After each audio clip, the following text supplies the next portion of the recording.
Hi guys, Frank and Dan here. We just wanted to make sure that we got to you before that other Frank and Dan start their show to talk to you a little bit about a way that you can help us. Yeah, this is Joyride, Frank and Dan. Yeah, that's right. Not those TGIA guys. No, screw them.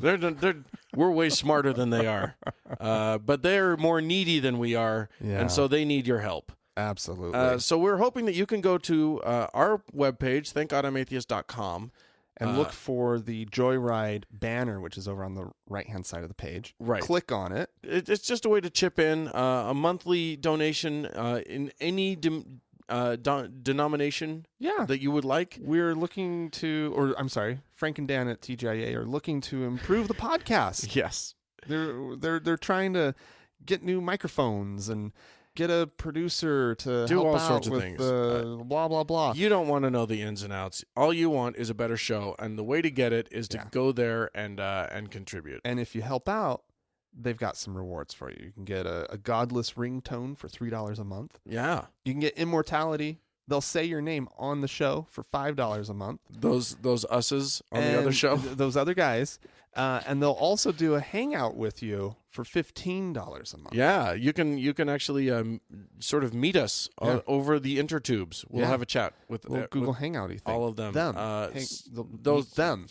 Not us. Them. Anyway, them. Hey, enjoy the show that's coming up, you guys, and thanks.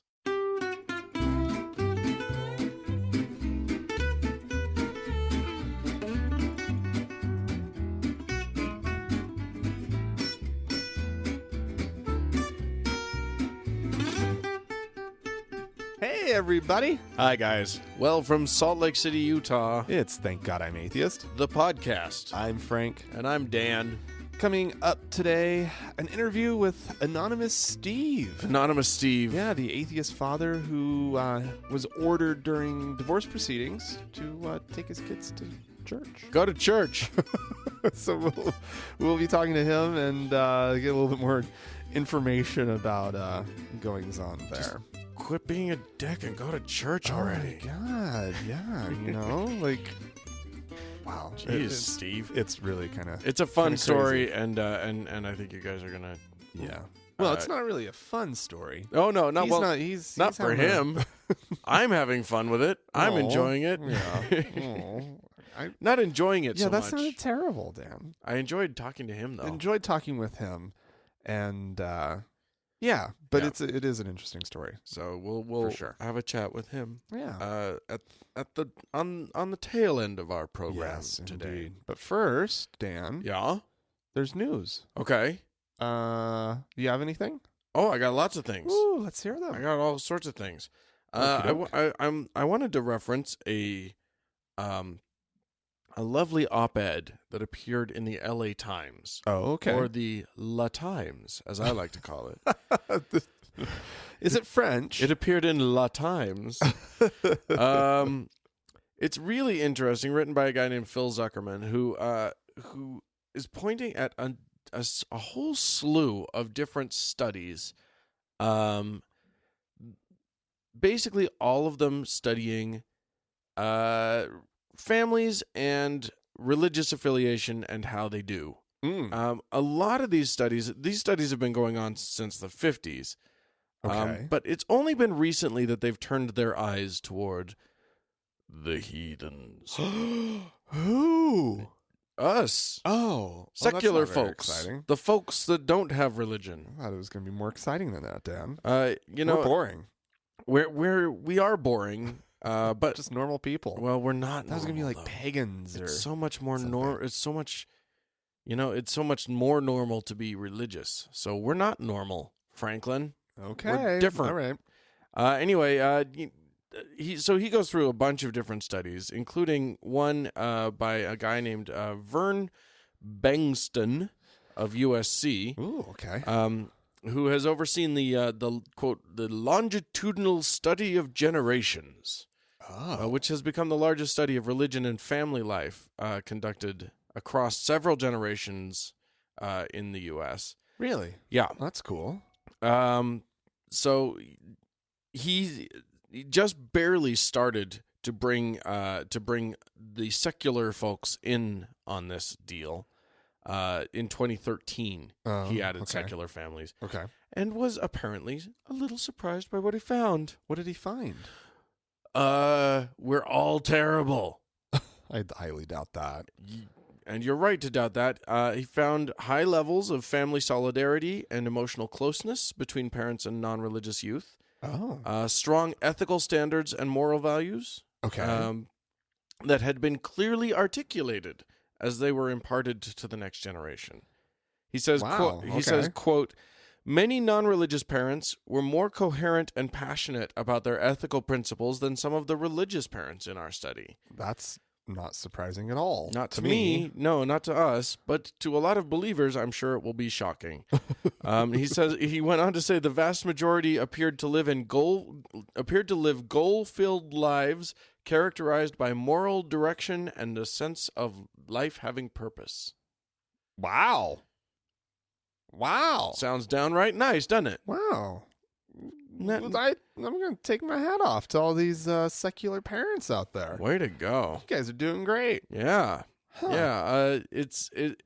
They quoted, Again, the article not quoted. too surprised. No, it's really not surprising. I think that's some atheist parents. Well, and knowing also that atheists tend to be more educated, just sort of statistically speaking, Sure. It makes sense. Plus, you know what? There's this whole thing.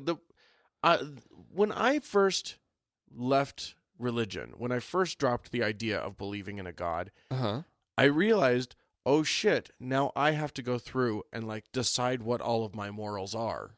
Right. Rather than just, grabbing the morals from the grab bag that I'm given at church every week. Right. I have to like actually sit down and say, what's a moral / ethical, where are my lines drawn? Right.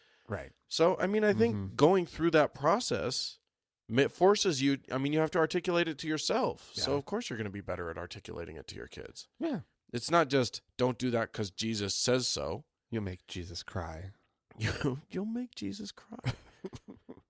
I can think of a lot of kids who I'm sure wanted to see if they could make Jesus cry. Yeah, well, it's like an incentive. Exactly. To masturbate more. Right, exactly. You mean Jesus is going to cry? Hey, Jesus, you're gonna cry? You gonna cry, little Jesus, huh? Probably end up with a pretty fucked up relationship to like sexuality, though. If that was your as an adult. I got news for you, man. Being a religious in general leads you to being fucked up, pretty fucked sexuality. up sexuality. Yeah, that's true. I mean, that's it's absolutely true. The article also quotes a Duke University study that says that when teens mature into godless adults, they exhibit less racism than their religious counterparts. Really? Also, makes they're sense, less likely to care what the cool kids think. They're more free thinking and more. They tend to be, as grown-ups, less vengeful, less nationalistic, less militaristic, less authoritarian, and more tolerant, on average, than religious adults. Materialistic?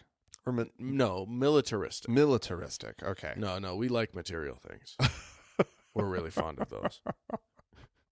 I just wanted to clarify because anyway. Yeah. Well, it's wonderful that it's actually showing up in a study. Because while we're not surprised by this, it's always good to have some backup. Indeed. We got the data on our side as well. It would appear. But unfortunately, the people that should be moved or convinced by it don't trust data typically. So well, there is that. That's a problem. That's a little bit of an issue. Sure. I mean, it's great that the people who like you and me. I mean, we're fine with data. The choir has been thoroughly preached to. We are fine. All right, you're right. Well, I want to shift gears. Do it. Sad story, actually. Oh dear. A girl named by the name of Michaela Salt. She is a Canadian First Nation girl. Or I guess I just say was. She actually just passed away. Oh, dear. At 11 years old. She sounds like she got a lot of press, at least up in Canada, in the Great White North, for refusing chemo for leukemia. Oh, And opting instead for alternative, traditional treatments that could be offered from through indigenous medicine. her tribe has cancer treatments. This is actually a little known fact that Canadian, the First Nation people of Canada, are oncological geniuses. Apparently so, or rather, Or not, because she died. judging by the fact that she's no longer living, Yeah. maybe not as good as they could have been. Apparently, she was initially given a 75% chance of survival when she was diagnosed by doctors. That's assuming that she actually follows through with what they prescribe. Yeah, she underwent 11 weeks actually of chemotherapy. Oh wow! But then she decided to stop because she was experiencing just terrible side effects from the chemotherapy, and it'll make you sick. It's not nice. So this 11-year-old wrote her doctors a letter asking them to stop treatment. And she said, I am writing this letter to tell you that this chemo is killing my body and I cannot take it anymore. And then even after, she left, started doing the alternative and traditional indigenous medicine route. She started to get sick again. Does it say anything about what that would be? What course of action she actually took? No. Well, the article is yeah. Yeah, I assumed it wouldn't, but I don't know why. I really want to know. I'm very curious now what alternative action one would take. Well, it would surprise me if it was anything above witch doctory. Well, I mean, it's just maybe she did a master cleanse, and maybe the story not does so much... go on, and it tells the story of another girl who was also First Nation who went that route. She opted out. This was earlier in the last year, back in May, was when CBC News reported on it, I think. Right. And this... Oh, no. This is the same girl. I thought that when I read it the first time, I thought that she'd shifted gears. Michaela traveled to Florida to go to the Hippocrates Health Institute, which turns out was a licensed massage establishment. Okay.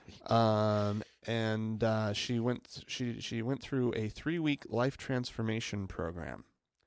And in that one, so the kind of stuff that she was doing there, at least, now this was not sort of the traditional medicine, but it was alternative medicine.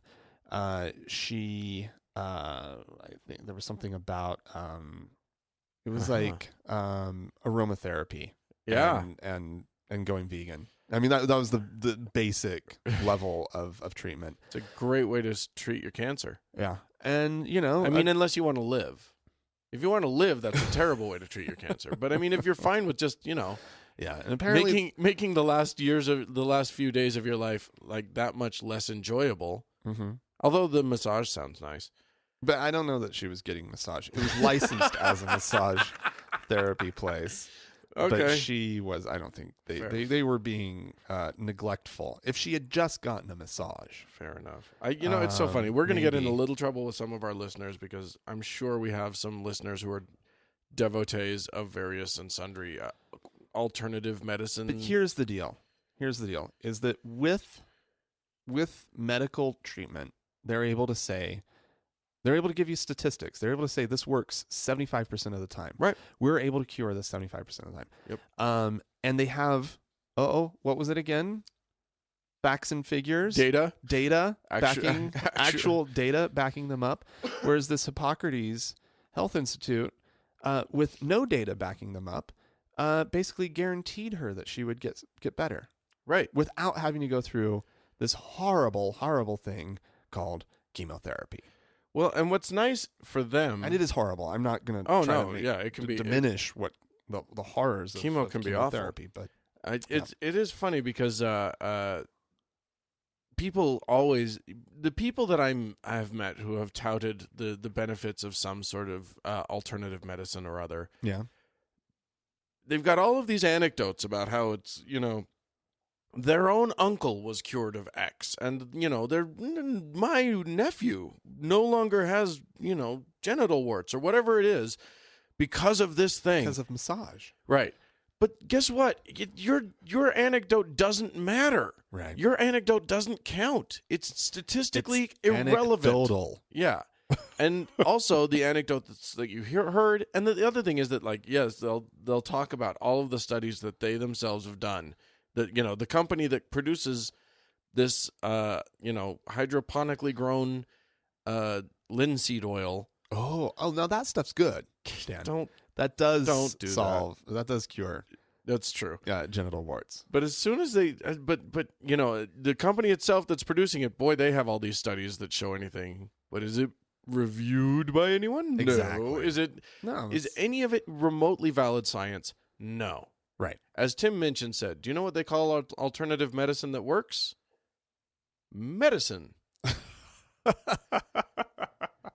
If it's been proven to work, they just call that medicine. Yeah, exactly. Yeah. So anyway, so don't write to us. You can write to us if you need to and tell us all about how we're right about one thing, but your alternative medicine works if you need to. Oh yeah. It always does surprise me, the alternatives that are out there. Oh yeah, there's some amazing alternatives. Mostly the alternative that you're choosing, if you choose alternative medicine for cancer treatment, is death. That's the alternative that and that's you're going what one for. of the doctors in this article said, that this is not a kind of cancer that is just going to go away on its own. Yeah. Yeah. Okay.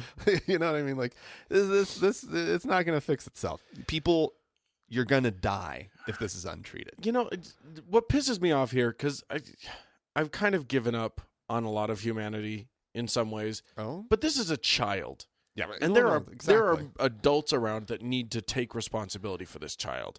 If this were an adult, like a social services type thing, something, someone needs to step in and say, you know what, you don't get to make that choice. Apparently, there was talk. The local agencies were all looking at this case, and they just felt that there was not within their rights to apprehend the child and place her in a home with strangers, because she's very, very ill. Well, I can't see how that would be helpful, says someone from the Brandt Family and Child Services. Well, gosh, I wonder if it would be helpful. Let's ask her. Let's ask the little girl if it would be helpful. Wait, we can't, because she died. You guys, you done killed her. She's been killed by you, and your unwillingness to be rude.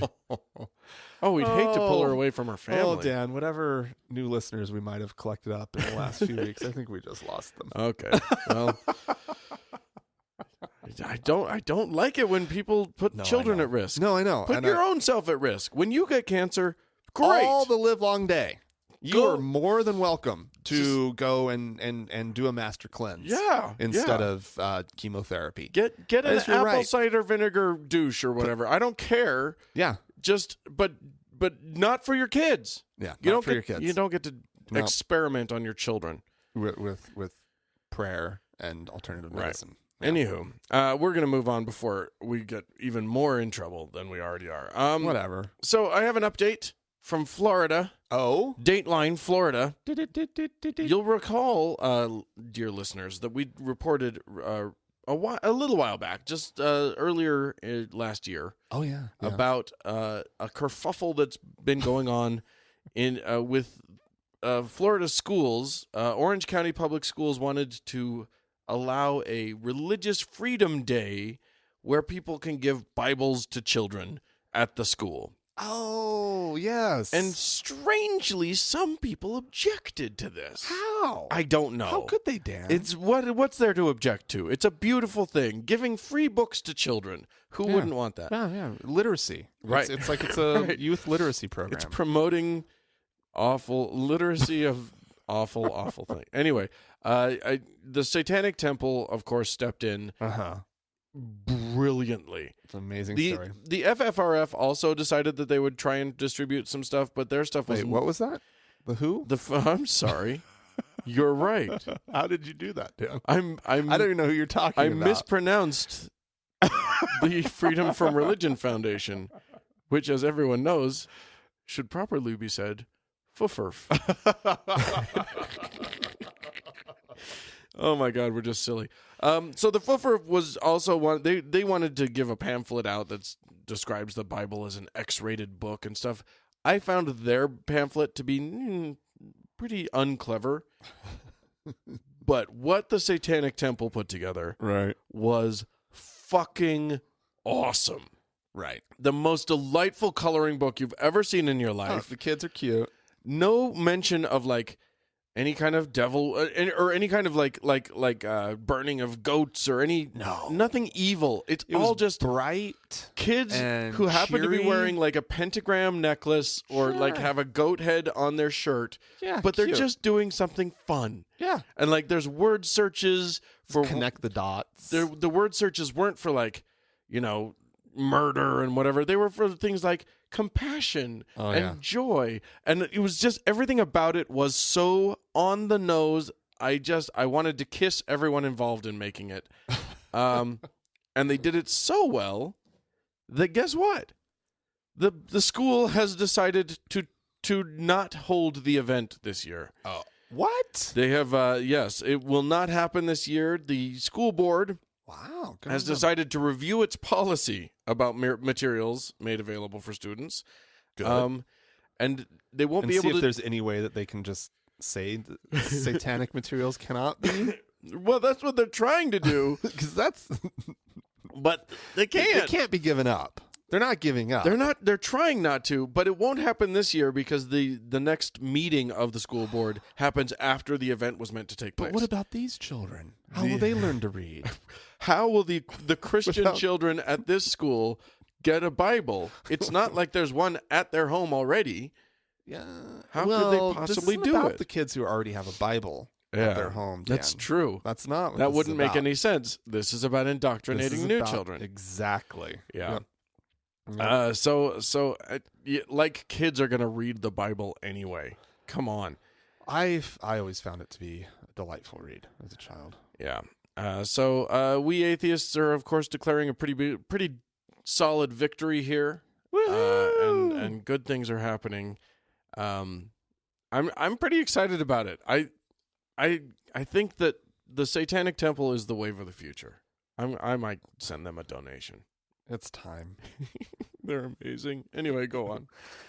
All right. Well, I wanted to do a quick update on a story that we've talked about, I believe, a couple of times. I know we've touched upon it once, but I think we've done another update prior to this one. Okay. But this is about the Muslim prisoner in Arkansas who was suing to be able to sport a beard.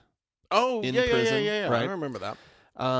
And of course, some states actually do allow prisoners to have a beard. Indeed. And other states do not. Right. Arkansas is one of the states that has deemed beards potentially dangerous. Well, think of all the Because contraband you can You hide could in hide a beard. stuff in a beard. Yeah, absolutely. I've got 4 small birds in my beard right now.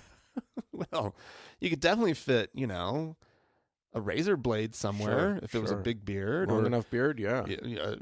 something to what's the when you shiv someone, is that what it's called? You were doing a motion with your hand, and I was like, curling? What is that? Are you frying an egg? Yes. I'm not sure. Yes, they needed a curling stone. Yes, you hide the curling in prison somewhere. It's in his beard stone. somewhere. That 40-pound stone is hiding in his beard somewhere. No. Got it. Yes, No. a shiv. Shiv. Right. That's the word I was looking for. No. So clearly, there's a certain amount, but other states have made it work. Sure. And so the Supreme Court has decided on the side of the Muslim prisoner. Okay. He is now allowed, because of this decision, and the opinion was written by Justice Samuel Alito. Okay. Yeah, it's interesting. So is he is a allowed a court that's- full beard as long as he wants to grow it? Because as I recall, one of the No. one of the It's an tenets up of the to thing. half an inch, I believe, is how much of a beard they're allowing. Now, so clearly, Muslims like bigger beards than that. Yeah. So this is a little bit of a compromise. It's saying, you're allowed a certain, you're allowed half an inch of a religious expression. Right. You're not allowed to full religious expression. Yeah. Don't go expecting to have 6 inches of right. Your God is welcome to within half an inch. Our tolerances for Allah, we have 1/2 inch worth of tolerance for Allah.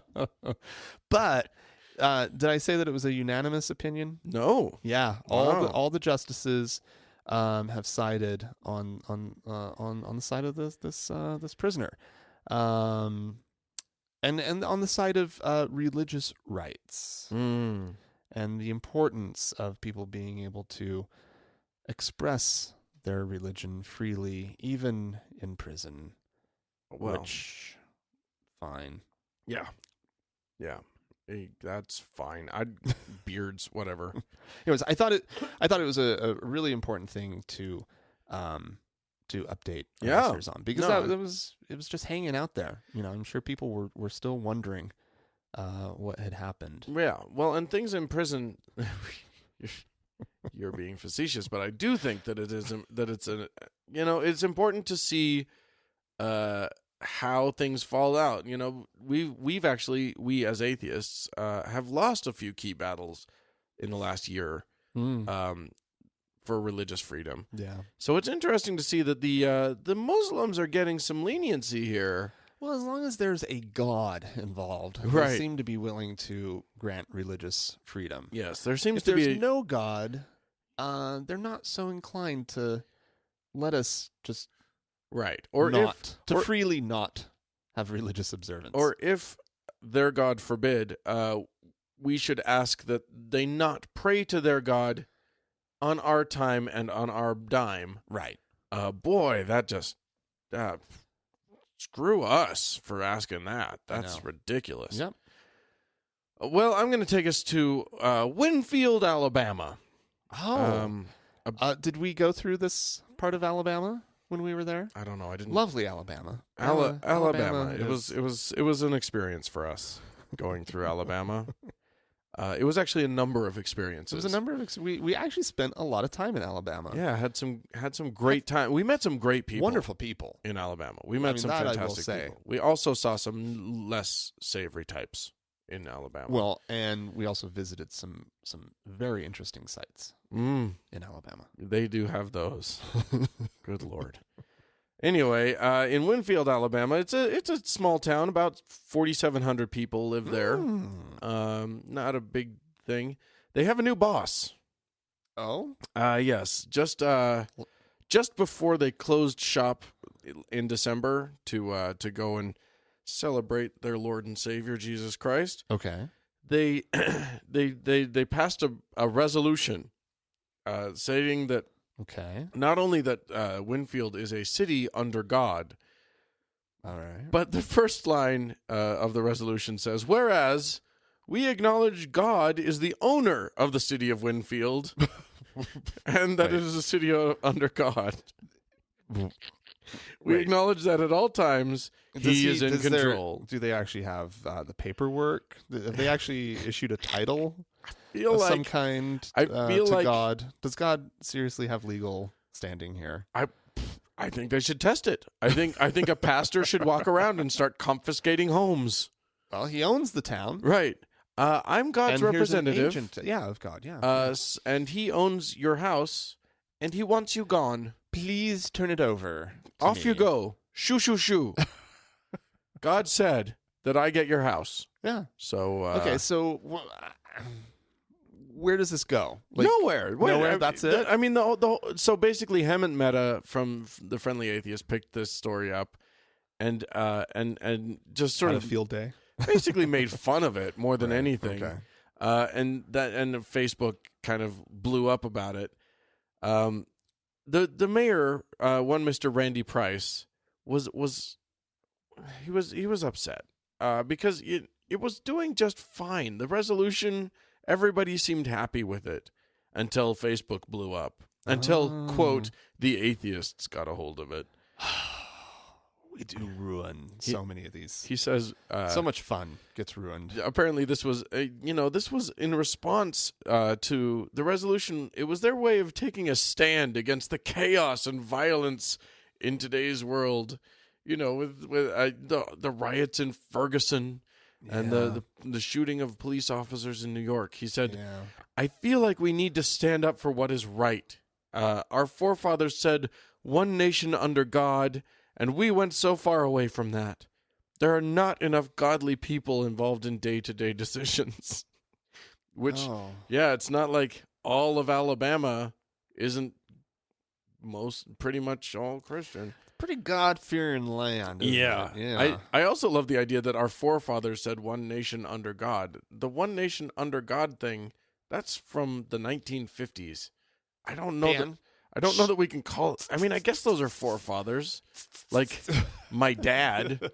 Is he a forefather? Does he count as? He came before. He was but yeah. He's your father.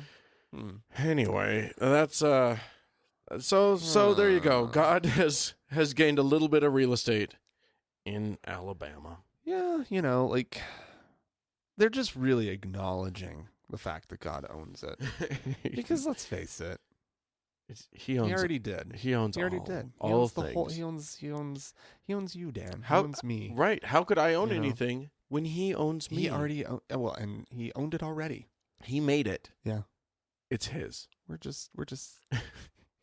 It's God's world. We're just living in it. Yeah, something that like whole that. Thing. All right. Well, I want to share a story. Oh, please share with you, Dan. Please do. About a book that was written a few years ago. And they need to update the title. Okay. The title was The Boy Who Came Back from Heaven. Oh. That's so lovely. And they should probably change it to The Boy Who Didn't Come Back from Heaven, because when he woke up from his coma, he lied about going to heaven and wrote a book with his dad. Because the kid has since recanted Oh, wow. his entire story and says that he said the story because he wanted attention. Well, of course he wanted attention. I mean, this isn't, we're not talking, just to clarify, we're not talking about heaven is for real. No. That was another one. Which is the same basic premise. A kid. Same premise, but they made a movie about that one. Yeah. That's not that. That's different. But different. So that one's the true one. And this one's the made up one. This is the one of the kid who, his name is Alex Malarkey. No. Malarkey. No, that's not a real name. No, Malarkey actually is a real last name. You're saying that the guy who lied about going to heaven, his last name is Malarkey? His last name is synonymous with bullshit? That's something. Yeah. I hope you verify. I hope you fact checked this. Well, it's on NPR.com or NPR.org. Yeah, okay. It's on their website. So Alex and his father, Kevin, wrote the book together. Alex is actually in a wheelchair. I think he's a paraplegic. Wow. He was in a terrible, terrible accident. Yeah. Clearly. So he is, and he's a terrible liar. Rebukes Christian retailers for some reason. And they're going to be pulling his book. But he does not Oh, the reason that he is rebuking the Christian retailers is because the Bible is enough.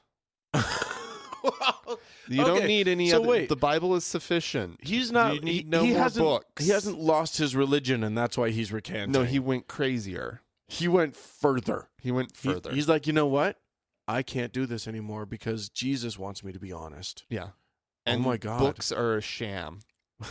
Books are a sham. Only the Bible. Well, Read only the Bible. He has evidence that at least one book is a sham. And therefore, all books must be it. Well, he's realized that you can't always trust what's written down. You can't. You can't That's trust what true. you see on TV. You can't trust what somebody wrote in a book, especially if it's just a stupid memoir. It's almost as if you applied his logic all the way across, you might not be able to trust what's in that Bible. Dan, no, because the Bible is the Word of God. Oh, right. It's a perfect book, Dan. Right. That's right. If Jesus writes it, then it's true. Mm-hmm. If someone named Malarkey writes it, That's your first sign. you might want You to don't want to think trust it. twice. Yeah. Yep. Yeah. To any of our listeners who are named Malarkey, I Apologies. don't believe you either. So don't go telling us that your last name's Malarkey. Right. Everything about you is bullshit, and we know it. Oh, God. All right. Well, if you are our Malarkey listener, please. Feel free to write to us. Absolutely. You can go to you can write to us at podcast@thankgodimatheist.com. Or you can leave us a voicemail at 424-666-8442. Right. Go to the Facebook page, facebook.com/TGIAtheist. You can also search for the TGIA Members Only Lounge on Facebook. Yeah, that's We might let you in. we might. If we can tell who you are. If I can figure out who you are. Yeah. And I will say this, I've been tweeting. So go to if you're on Twitter, our handle's TGI Atheist. There you go. I've been tweeting, Dan. Tweet away, my I feel friend. it's stuck. I feel like it's finally stuck with me. Oh, good. I'm enjoying it this time. Oh, it doesn't excellent. feel like a chore. It's not work. Every other time I've ever tried to do it, it's just a nasty, nasty chore. Yeah, I don't. So- I don't really do Twitter. And of course, our website is thankgodimatheist.com. You can go and look up old episodes and comment actually on episodes or blog posts or whatever. All the things. Yeah, we're gonna take a quick break. This is gonna be Brian Fisher this time. Oh, goody. He's a good close runner-up. When Pat Robertson, When he fails us. when he fails us, or when he dies, that's coming up. Oh, geez. We'll get a few years of Brian Fisher. He's kind of an old guy too, but he has a few things to say about Obama. I don't know that I would call him a Christian. I think the best I could say is about all I can say is I do not know what goes on inside Barack Obama's heart, but I do know that he is not a sincerely devoted follower of Jesus Christ. So in my mind, that means he's not a Christian. Because in my mind, a Christian is somebody who's a sincerely devoted follower of Christ. Barack Obama is not. Nobody can support and promote and celebrate homosexual behavior who is a sincerely devoted follower of Christ. It's impossible because Christ and his apostles made it very clear that that's a sin. You can't celebrate that, can't promote that, and call yourself a follower of Christ, nor can you be a follower of Christ and support the practice of dismembering babies in the womb or support the practice of infanticide as Barack Obama did as a state senator in Illinois. So if you're looking for a definitive answer to the question, what I would say, Don, is President Obama is whatever he is not a sincerely devoted follower of Jesus Christ. Now, with regard to him being a Muslim, I've had people on Insiders in Washington, D.C., everybody back there says he is. He walks like a Muslim, he talks like a Muslim, he sounds like a Muslim, he acts like a Muslim. And if Jesus said, by your fruits you shall know them, at some point people are going to start connecting those dots. Wow. Ooh. Wow. Walk like a Muslim, talk like a Muslim. That's amazing. I mean, he doesn't know what's in his heart. Or Fisher doesn't know what's in Obama's heart. And But yet he seems to know. He knows. He Oh, knows. he knows. He says he doesn't know, He's just. but he knows. It's cute when he does that false modesty thing that he does. When he pretends not to be a psychic who knows everything that's going on in someone else's brain or heart. I can tell you what's going on in his heart. Obama's heart. Yeah. There's a bunch of blood pumping everywhere. Lud dub, I believe. Yeah. Lud dub. There's a lot of That's that going on. It just keeps going. Yep. So there you go. Oh my God. Not a true Scotsman. No true Scotsman would ever, I don't know what you're talking about because he wasn't talking about anybody being Scottish. Oh. Dan. Oh. That must be a fallacy on my part then. Okay. Well, we had a bunch of people write into us, and they want to talk to us. So let's listen to them, shall we? Okay. What have you got? Susie, actually, I missed it last week. Susie did a comment on the webpage, on the Thank God I'm Atheist page on our podcast 2 weeks ago. She said, "Hi, Frank and Dan, you adorable heathens. I love you both. Your recent podcast about a couple who froze 5 embryos inspires me to write about this issue. If a person wishes not to have a child, religious types feel that they should not have an abortion because it is against the wishes of God. The religious couple in the story was having difficulty conceiving a child, so they turned to science. To me, it seems hypocritical of them to do this. If they are unable to conceive naturally, shouldn't they assume God doesn't want them to have a child? Shouldn't they possibly worry that the child will not have a soul because it was not put there by God? That's a good point. If it's wrong to artificially stop a pregnancy, why is it okay to artificially start one? Oh my. Also, the recipient of the spare embryo said that they felt that they were blessed by God. Those sillies, they were actually blessed by science, weren't they? Yeah. Well, who gave them the science, Susie? Yeah, didn't we just talk about God owning everything and us and everything? Like the whole kit and caboodle? It's his. What's confusing about God giving us science is that he gave us science for medicine that works really nicely sometimes, even though some people don't want to use it. Right. But it can give you a baby when you're not incapable of having it on your own. Yeah, it's a miracle. However, when God gives us science that talks about like the climate changing or science that talks, then the science is a little less. It's much iffier then. That's God testing our faith, or science about the age of the earth, or any of that. It's all faith, Dan. Yeah, well, you have to know which science is like the good science and which is the bad science. You just pray about the science, and then when you get a good feeling about it, then you know that it's very complex and convoluted plan. That the Jesus Lord came works up with, in really stupid and mysterious ways. Anyway, Timothy also wrote in. He said, "I really loved the episode." This is in reference to last week's episode, which was the one in which we interviewed my wife, Andrea, and her ex-husband Shane. Wonderful conversation. Yes, we got a lot of good feedback about that one. Yeah. I'm glad that everybody enjoyed it so much because I think that those two are awesome. Yeah, they're great. And what a compelling story they have. Absolutely. Yeah. Timothy says, I really loved this episode. It spoke to me because Shane and Andrea's stories sounded a bit like mine. Oh. I dated my wife for 6 years, and we were married for 6 more before divorcing. It wasn't our mixed sexuality that was the problem. Unknown to each other throughout the marriage, we're both bisexual. Our marriage was eroded by the guilt and pressures put on us by her church, which I converted to from atheism and was deeply faithful to. Oh. Well, that was your first problem right there, Timothy. Anyway, she cheated on me frequently, but as a good husband, I forgave and forgave and forgave, a la Jesus. I could talk a lot more about all of that, but the main point is that I see a lot of our marriage in Shane and Andrea's, but with less communication about our true feelings and needs. I'm really happy for all of you. Thanks for a great show. Wonderful. Interesting comparison. That communication thing does seem to be helpful in marriages. Yeah.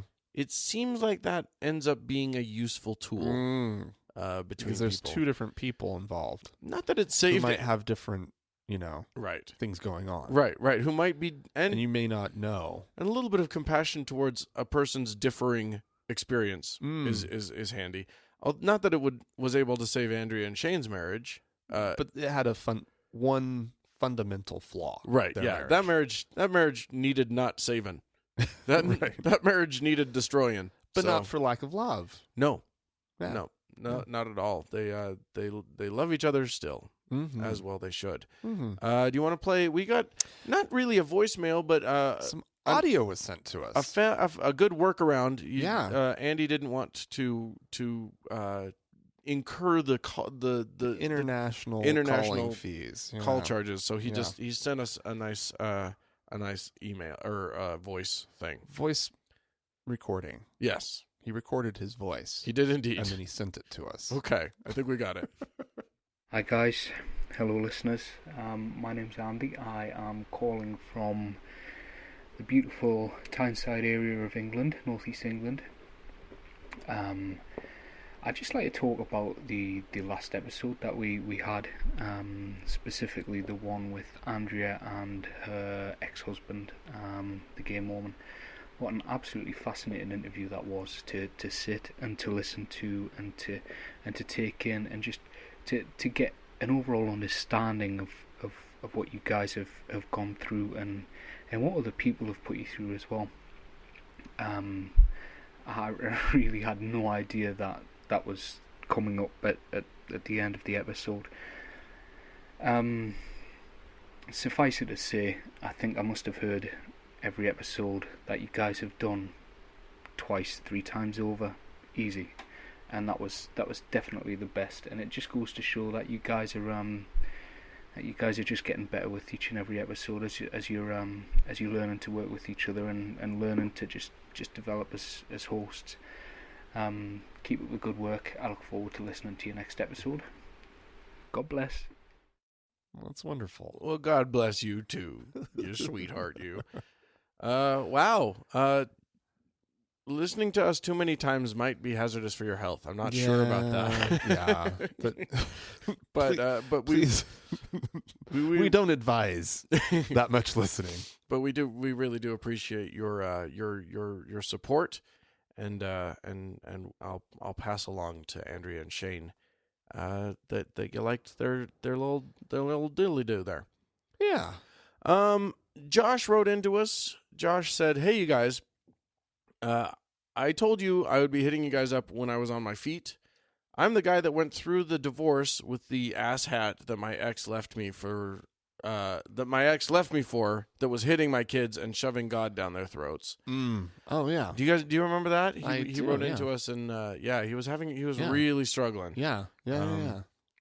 He says, "I'm happy to report that your advice of, quote, just focus on raising good young men was one of the most timely pieces of advice I received during my divorce. It has helped me to keep my focus as I have taken the slow and steady legal approach." In parentheses, he says 1 or 2 fuck-ups along the way. One or two fuck-ups away from taking my boys. Poor little guys have been through hell. Oh, I hope you can get them. That would be great.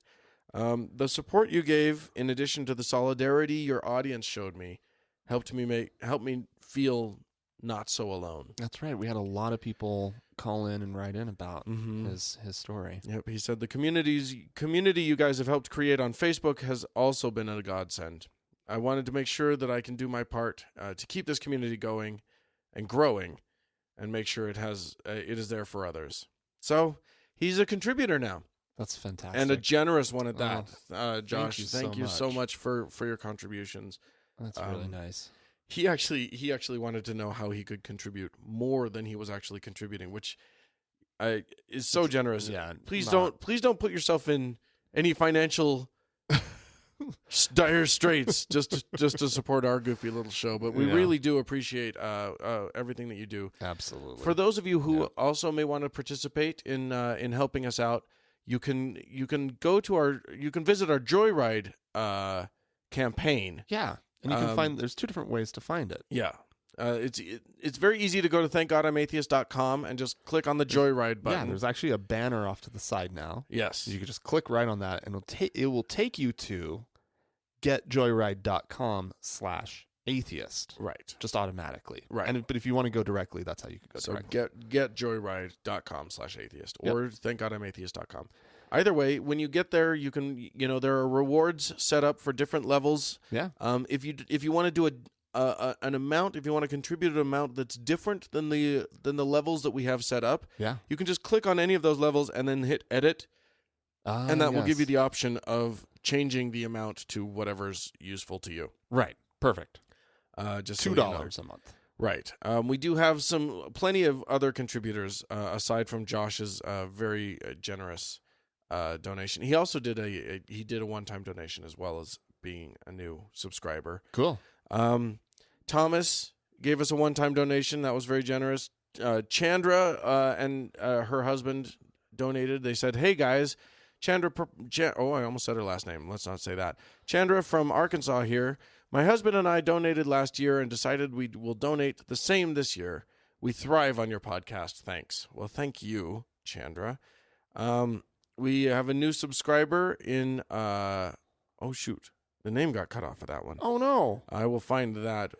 Please do. In the meantime, while I'm looking for that, I will thank Becca, who also was a very generous Yeah, absolutely. donor. Well, there are also a bunch of people on Joyride. Okay, can you? Yeah, Right? you thank them while I find the name I'm of this. gonna thank Jerry. Jerry's new. Josh is new. Henry, I believe, is new. Daniel, I think, is new. Wow. Brian is new. Yeah, Well, that's great. yeah, fantastic.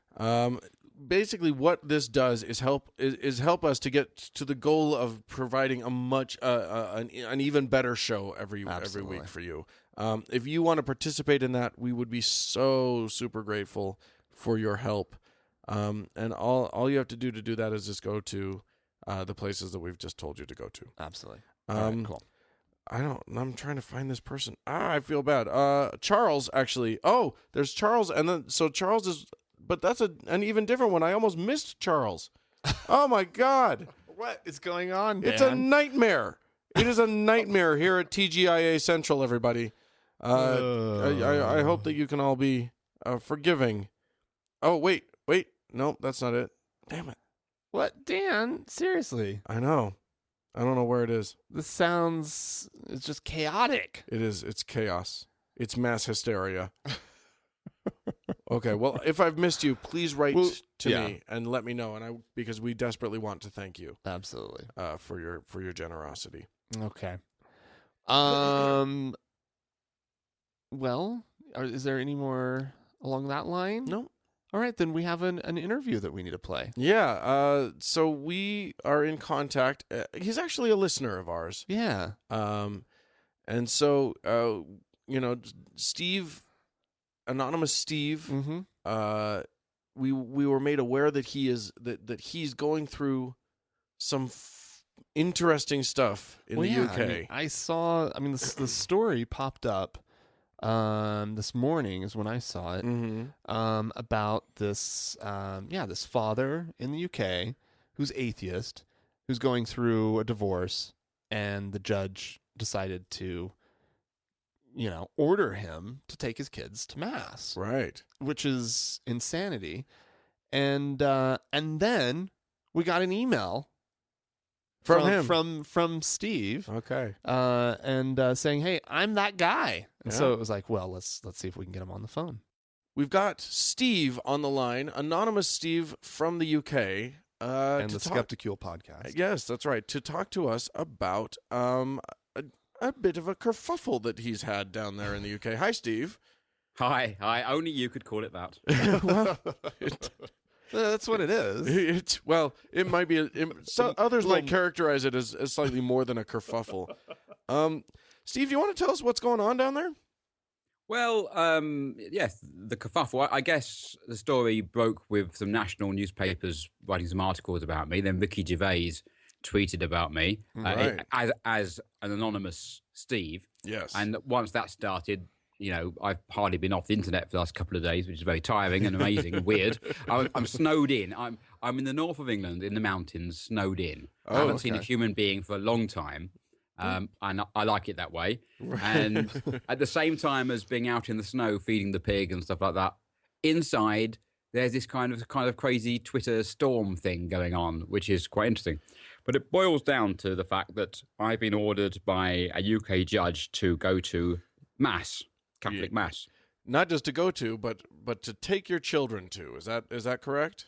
Yeah, even if I wasn't offended for myself, my children deserve freedom of thought. And we thought, a lot of us in the UK and across Europe thought that we had that enshrined through the European Convention on Human Rights. Yeah.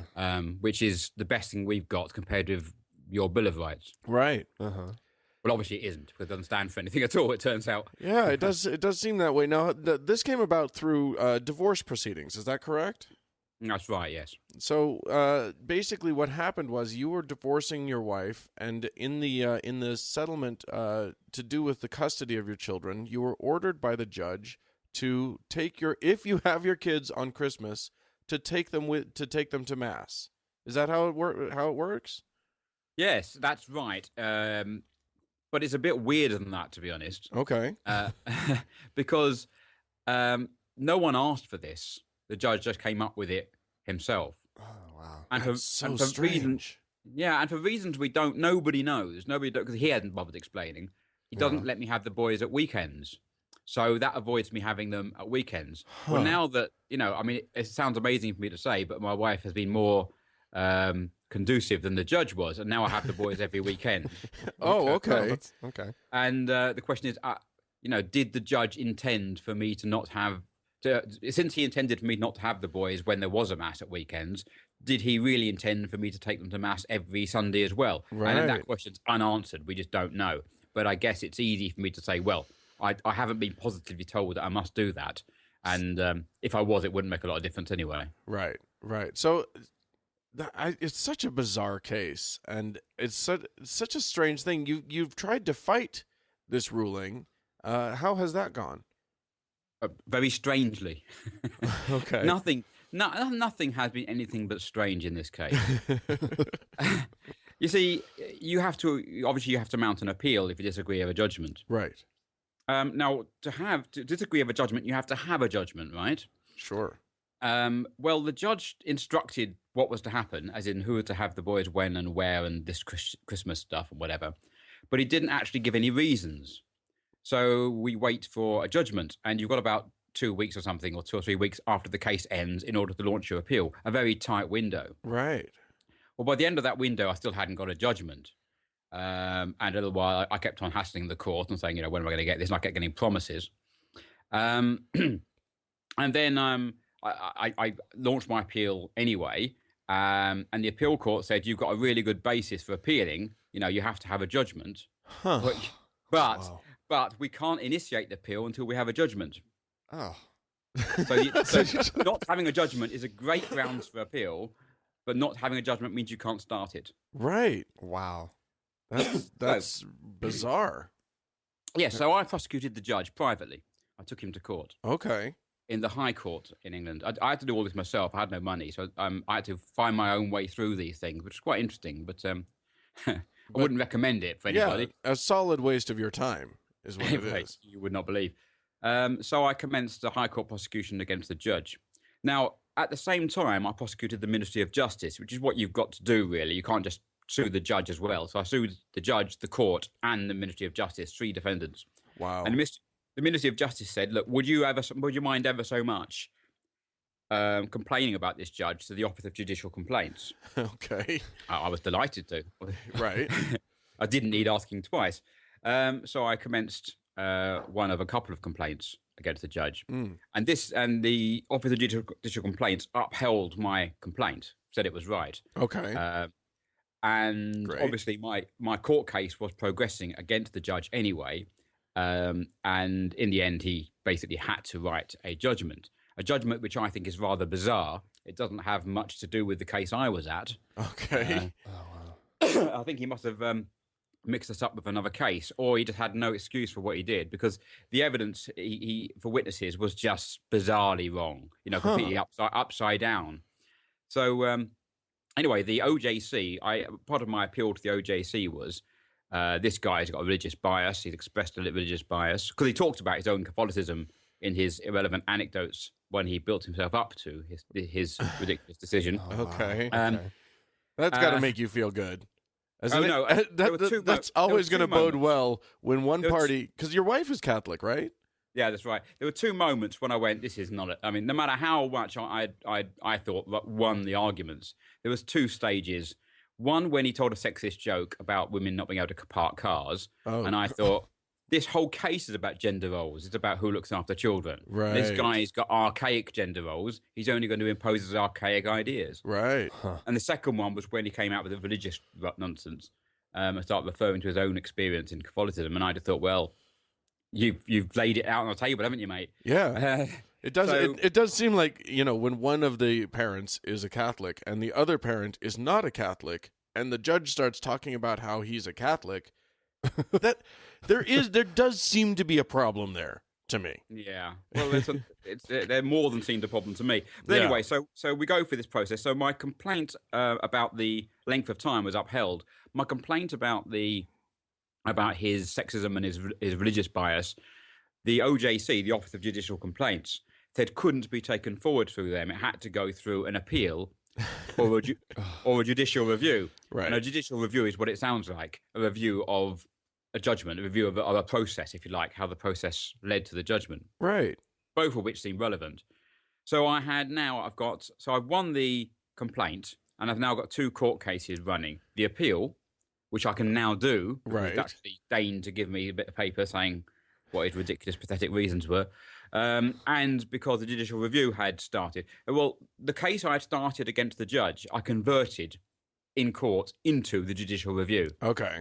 But once you've started a case, you can sometimes play around with it a little bit. Wow. So it's still in the High Court, you see. So since it's still in the High Court, I converted it into judicial review. So the appeal, so we have two avenues as directed by OJC by which to examine, shall we say, the judge's decisions. Right. Well, the appeal court refused to comment on this aspect. Huh. Just didn't comment at all and it ignored it entirely. Well, okay, fine. I've got judicial review process at the same time, so okay.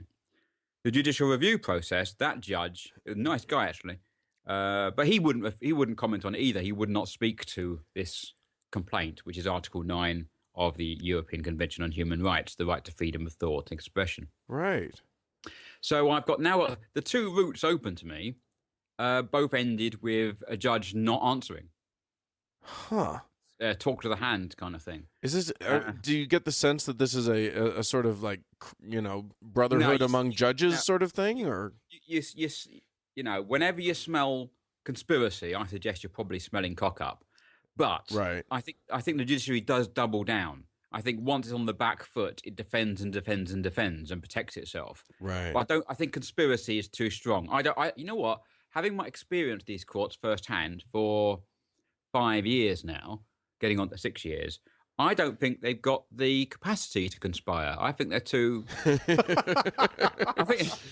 think they're too incapable to conspire. That's I just amazing. don't think they're organised enough to actually put two and two. My experience of them, there's so many cock-ups I could go into, and I won't bore you with them. But I just don't think they're up to it. They're not up to doing it well, and they're not up to doing it badly either. I think you're probably right about that. But one does get the sense that judges stick together, sort of thing.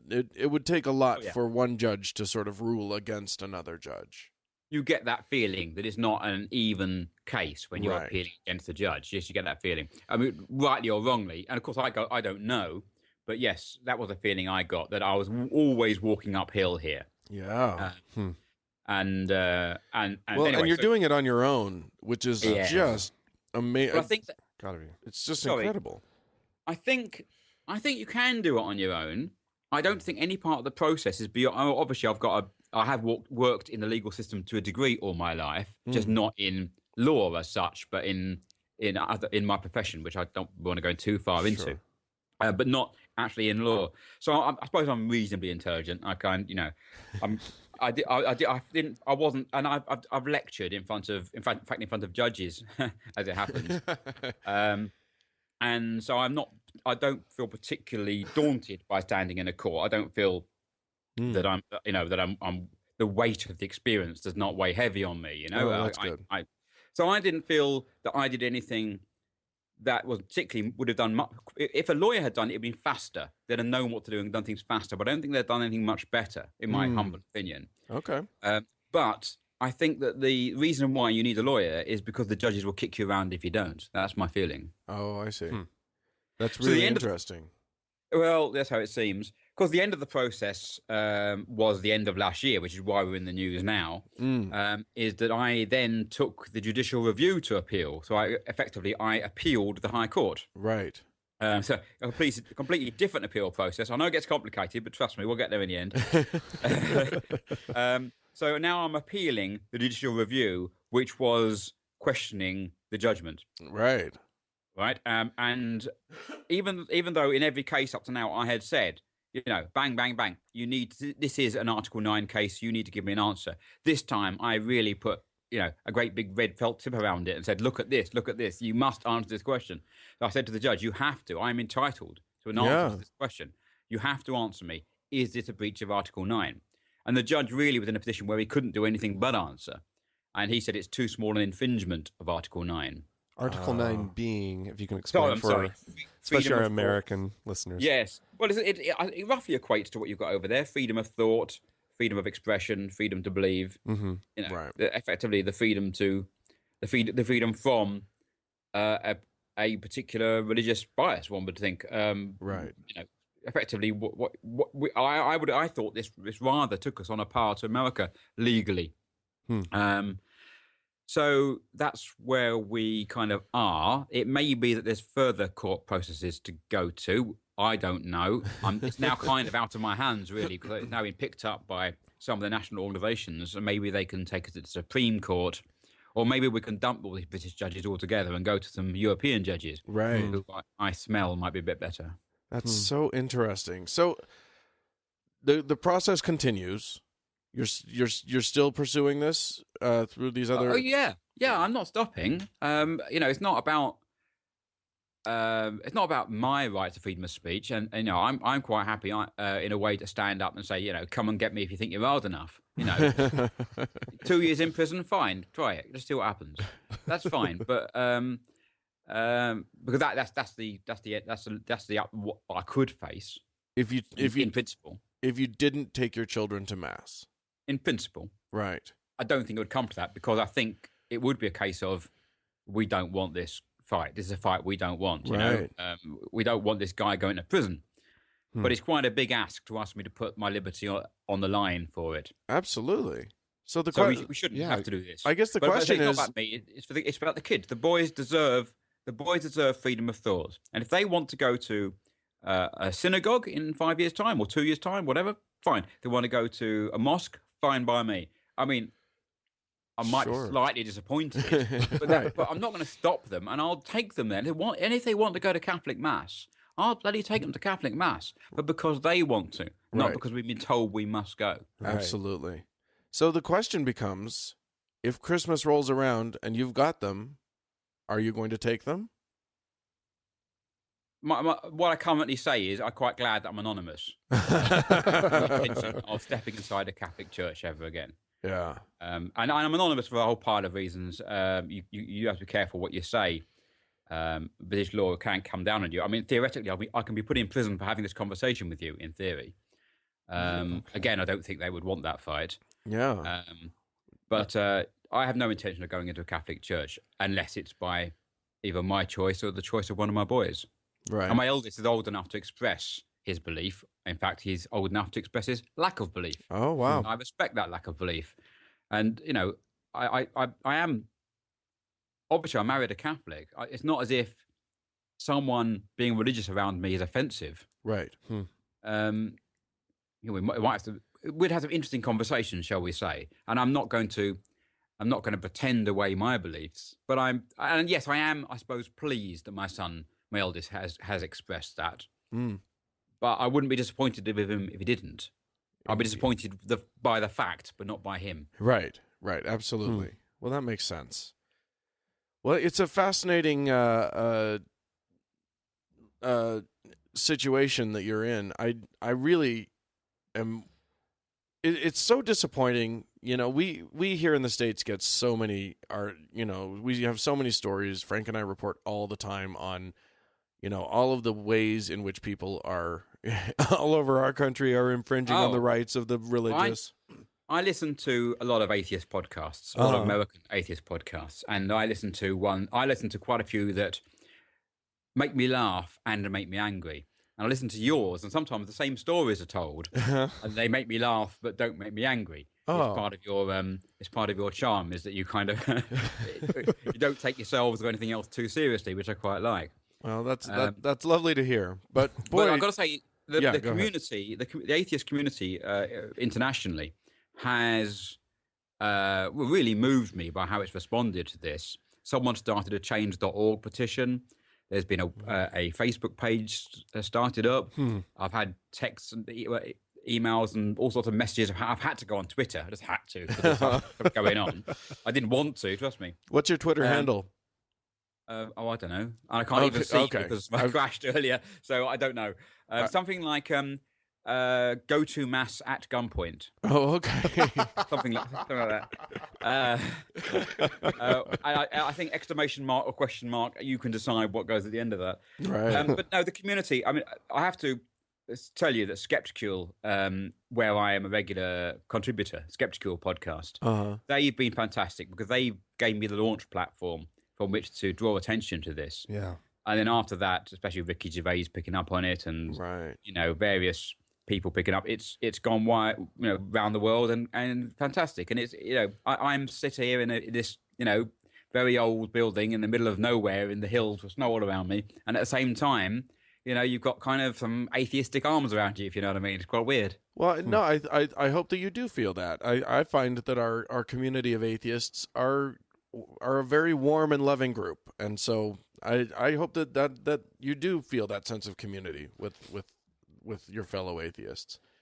Is there a way that that our listeners can sort of join your struggle or can show their support for you if they feel inclined to do so? Well, that's very kind of you to ask, and I would be able to answer if I hadn't had that almighty crash on my computer just before we started talking. So there is a change.org petition. I think it's something like Justice for Steve or something like that. But I'm, as we've discussed earlier, I have old man strength. So I don't really know how to lead you to it. Okay, well, why don't we do this? You can email that to us. We'll throw it up on our Facebook page and then get people. When we record the wraparound of this too, we can, as we go out of the interview, we can mention those things. Yeah, so. Sure, that's brilliant. Thank you. We'll do that. Well, Steve, thank you so much for coming on. We wanted to report on your show or on your plight here, but it's so much better when we can hear it firsthand from you. Yeah. And your accent is delightful, so I'm sure everybody's very happy about that.